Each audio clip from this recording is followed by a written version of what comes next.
Stephen Miller screamed, yelled, and threatened the jobs of ICE leaders in a meeting last month about immigration arrest quotas. That's what two sources who spoke with the attendees are telling NBC News. Joining us now, NBC News senior Homeland Security correspondent Julia Ainsley.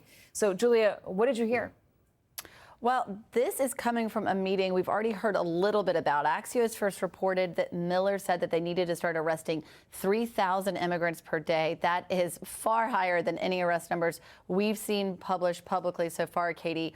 And we're learning more detail about what Miller threatened to do if those quotas were not reached. He wants to look at how many arrests each ICE field office is making each month and fire the leaders of those who are arresting in the bottom 10%. So basically, this is a performance quota that a lot of people are very angry about, especially depending on the field office they're in. They say that they really can't be compared to one another. And they don't feel that they've been equipped with the right funding from Congress or in requests from this administration to be able to go out, make these arrests, and to actually have the detention space to hold them all. The other thing here, Katie, is who are we exactly talking about that's going to be arrested? And according to some reporting from the Washington Examiner, Miller said to go out and start arresting people at 7-Eleven and Home Depot. No, those exact locations were not reported to me. I don't have confirmed that that's exactly what he said in that meeting. But I did hear that he said, don't worry so much about just focusing on criminals,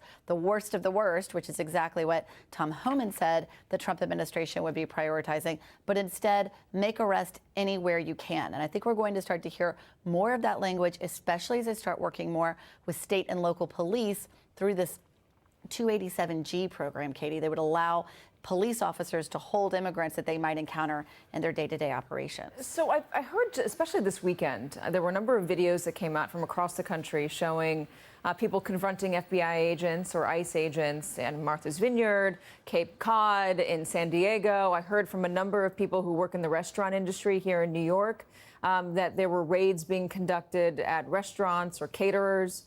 Is that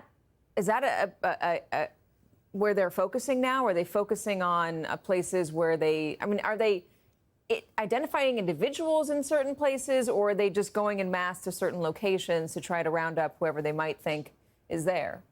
Well, I think what you're seeing, Katie, is the response from those very leaders that were called to Washington and screamed and yelled at and threatened by Stephen Miller. He wants the numbers up no matter what it takes. That's often where he sits in this position. He doesn't have to get down to the nitty-gritty, to the operations, to the exactly who's being arrested at what time. But they do want visuals. So going to places like Nantucket, Cape Cod at the beginning of the summer and doing arrests there, that can be very visual. That's part of the strategy here. And we've seen it from the beginning of this administration. When the deportation numbers aren't quite high enough, they're told to take pictures and to go to make very visible arrests. But I think what we're seeing is more arrests throughout the country, and often in times where a person may not have committed any other crime besides being in the country illegally. And in some cases, they may even have pending asylum claims that will later lead to their release. But the arrests, those are the numbers he's focusing on, even though what Trump really ran on was not arrest, but of deportation. So they could end up releasing some of these people later. But what Miller wants right now